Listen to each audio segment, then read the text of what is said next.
تو ان کی طبیعت بڑی علیل ہو گئی، بیمار ہو گئے، تو اللہ نے آزمائش دی تو کیڑے پڑ گئے وجود میں۔ ایک کیڑا یہاں سے کھا رہا تھا، اللہ والے بڑے راضی رہتے ہیں اس کی رضا پہ، تو کیڑا یہاں کھا رہا تھا تو نیچے گر گیا، تو بابا جی نے اٹھا کے پھر وہاں رکھ لیا۔ کہنے لگے جب اس نے تیری ڈیوٹی مجھے کھانے کی لگائی ہے تو میں اس بات پہ راضی ہوں، تو نیچے کیوں گرتا ہے؟ بس ٹھیک ہے کھا، جب اس نے تجھے ڈیوٹی جو تیری لگائی۔ سالبہ بن عبد الرحمن ایک صحابی تھے، سالبہ غالباً نبی پاک صلی اللہ علیہ وسلم کی خدمت میں آئے، کہنے لگے یا رسول اللہ صلی اللہ علیہ وسلم غربت بڑی ہے، میرے لیے دعا کریں اللہ زیادہ مال دے۔ تو محبوب صلی اللہ علیہ وسلم نے فرمایا تو جس حال میں اچھا ہے وہ تیرے لیے بہتر ہے، اس میں تو ہے وہی حال تیرے لیے۔ مشکل ہے نا یہ جواب سننا۔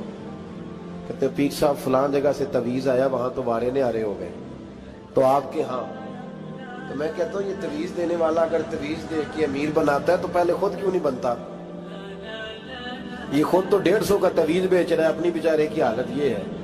اگر اتنا ہی تویز اس کا چلتا ہوتا تو پہلے 5 کیوں پجاروں اس کے دروازے پہ کھڑی ہو۔ عجیب چکر ہے، اور عجیب جگہ لوگ الجھ گئے، سمجھتے ہی نہیں بات کو۔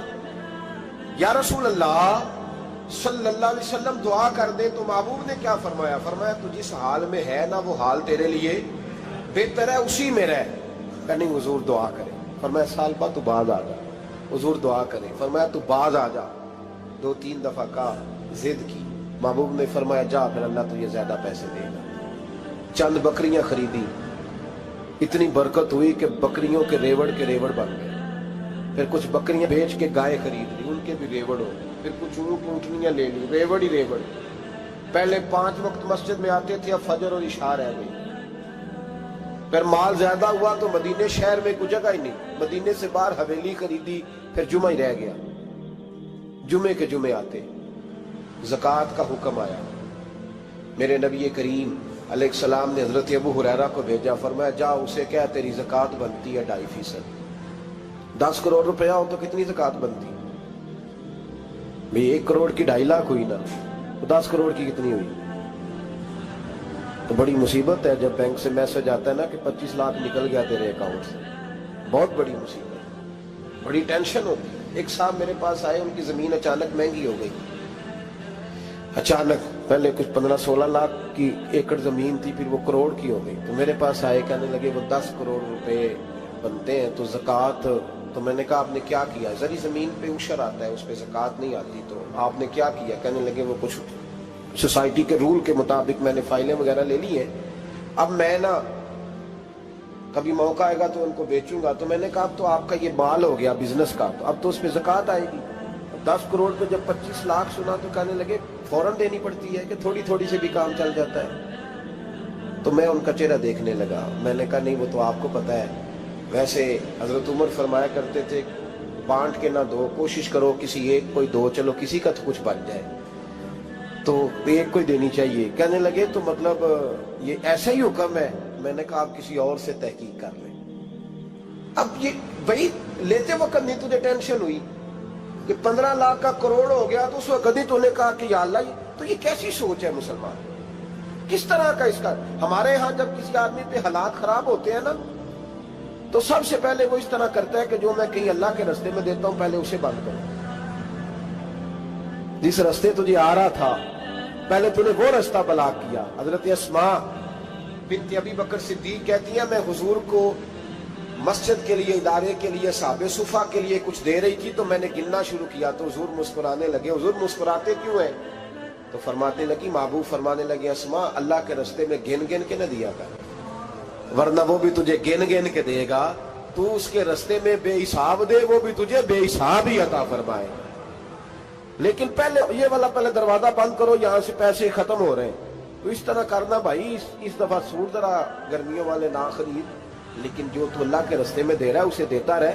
لیکن ہم اپنا نقصان کرتے ہیں، زیادتی کرتے ہیں اپنے ساتھ۔ میں نے آپ کو پہلے بھی بتایا تھا پیار کی بولی ہے، پھر بولتا ہوں۔ ایک بڑے بڑے پیار والے دوست ہیں، ایک دفعہ مجھے کہنے لگے کہ آپ کئی دفعہ اعلان کرتے ہیں تو مجھے اچھا نہیں لگتا، اور آپ ادارہ بھی بہت زیادہ بننے والا ہے، بڑی چیزیں میں دیکھتا ہوں جو ہوں تو بڑا نظام اچھا ہو جائے، آپ دعا کریں اللہ مجھے پیسے دے تو میں بڑے سارے خرچ کروں گا اس کے راستے میں۔ تو میں نے کہا یا اللہ اسے 10 کروڑ دے، یہ 9.5 کروڑ تیرے رستے میں دے دے گا۔ تو چپ کر گیا، جس طرح آپ نہیں کر گئے سارے، چپ کر گیا وہ بھی۔ اس نے کہا جی نہیں جی انشاءاللہ کریں گے۔ تو میں کیا پلیا جی تے دعا پہ ہوں دیا، ابھی تو وہ آئیں گے تو تب دیکھی جائے گی، تو یہیں اڑ گیا ہے۔ یعنی 9.5 کروڑ اللہ کے رستے میں خرچ کرنے کی دعا پہ بھی آمین کوئی نہیں کہتا کہ چلو آمین ہی کہہ دیں۔ تو میں کہا تینوں تے 50 لاکھ بچتا سی پیا، لیکن تو اس سودے پہ تیار ہے۔ جب یہ سوچ ہوتی ہے، یہ غلط سوچ ہے، یہ بات تو اگر تم مسکرانے والی، لیکن یہ سوچ صحیح نہیں۔ حضرت عثمان غنی رضی اللہ تعالیٰ عنہ کہتے ہیں جس وقت نبی پاک صلی اللہ علیہ وسلم نے اعلان کیا نا جنگ کے موقع پر کہ 800 سپاہیوں کا خرچہ چاہیے، کہتے ہیں میرے پاس 600 کا تھا۔ یہاں ایک روایت میں حضور نے 1000 کا اعلان کیا تو میرے پاس 800 کا تھا۔ جب 2-3 دفعہ نبی پاک نے اعلان کیا تو کہتے ہیں میں نے کھڑے ہو کے کہا یا رسول اللہ پورا 800 میری طرف سے۔ کہتے ہیں میں نے 200 سپاہی کا خرچہ ادھار اٹھایا، لیکن پورے 2 مہینے نہیں گزرے تھے، رب کریم نے مجھے کئی گنا کر کے پیسے واپس عطا فرما دیے۔ پر بات تو یہ ہے کہ تیری وہاں لو لگی ہو، تو تجارت کرتا ہے ان لوگوں کے ساتھ جو کیا دے سکتے۔ تو سالبہ کے پاس حضور نے پیغام بھیجا، پہلے تو کہا تیرے لیے بہتر نہیں مال، جب اصرار کیا تو اب بڑی برکت ہو گئی، بڑا آیا تو فرمایا زکوٰۃ دے، 2.5% زکوٰۃ ہے۔ جب سوچا کہ 5 اونٹوں پہ ایک بکری جائے گی اور بڑا سارا مجھے دینا پڑے گا، اب جب غور کیا تو یہ تو نہ کہا کہ میں نہیں دیتا۔ حضرت ابو ہریرہ سے کہنے لگے نبی کریم علیہ السلام کی خدمت میں عرض کرنا کہ میں خود آؤں گا۔ حضرت ابو ہریرہ نے آ کے عرض کی یا رسول اللہ صلی اللہ تعالی علیہ وسلم، حضور وہ کہتے تھے میں خود آؤں گا۔ تو کہتے ہیں محبوب نے ٹھنڈی سانس لی، فرمایا اسے کہا تھا کہ تیرے لیے مال بہتر نہیں، اب ہلاک ہو گیا، ہائے افسوس ہلاک ہو گیا۔ ان کو بھی تھوڑی دیر کے بعد احساس ہوا کہ یہ میں نے کیا کیا، نبی پاک کو ہی کہہ دیا نہیں ہے، حضور کو کہہ دیا بعد میں آؤں گا۔ اب دوڑے آئے، عرض کی حضور میں سارا کچھ لے کے آیا ہوں، قبول کر لیں۔ محبوب نے فرمایا گویا بلال حبشی کی خشک کھجور بھی قبول ہے، اور صہیب رومی ایک اٹی بان کی لائے تو وہ بھی قبول ہے، اور عمار بن یاسر اور مصعب بن عمیر اگر 2 دینار دے جائیں اور کوئی پرانا جوڑا کسی سپاہی کے لیے چھوڑ جائے تو وہ بھی قبول ہے، لیکن تو اپنا لاکھوں لے کے چلا جا، تیرا کوئی نہیں قبول، معاف کر دے۔ فرمایا جا معاف کیا، پر پیسے لے کے نہ آنا۔ اگلے سال پھر آئے، بندے ہوئے ہاتھ ہیں، محبوبہ میں دولت کا کیا کروں گا، آگ لگانی ہے، قبول کر لے۔ فرمایا تو لے جا، تیرا نہیں قبول، گرا جون کی نگاہ سے وہ سنبھل نہیں سکتا۔ حضور نے وصال ظاہری کیا تو جناب صدیق اکبر کے پاس آئے، لاکھوں کا مال، ابو بکر قبول کر لو۔ تو جناب صدیق اکبر کہنے لگے اس کا کر لو جس کا نبی نے نہیں کیا، چل جا، کوئی نہیں چاہیے۔ حضرت عمر کے زمانے میں قحط پڑ گیا، بارشیں نہیں ہوتی، غلہ نہیں ملتا، حالات خراب ہے، مالی طور پہ بحران آ گیا، غربتیں، مجبوریاں، تکلیفیں، آ کے روئے، عمر میرا قبول کر لو، مجھے معافی تو مل گئی تھی نا۔ فرمایا معافی اپنی جگہ پہ، پر جس کا مصطفیٰ نے قبول نہیں کیا۔ بہت سارے لوگوں کو پتہ ہی نہیں کہ ان کا قبول ہی نہیں ہوا، اور وہ الجھے ہوئے، انہیں خبر ہی نہیں کہ اصل بات کیا ہے۔ فرمایا جس کا مصطفیٰ کریم نے قبول نہیں کیا، اب ہیرے اور جواہرات بھی لے کے آئے تو بھوکے مریں گے، پر اس کا قبول، اس بات پہ راضی رہو اس حال میں اللہ نے رکھا ہوا، اس حال میں راضی رہو۔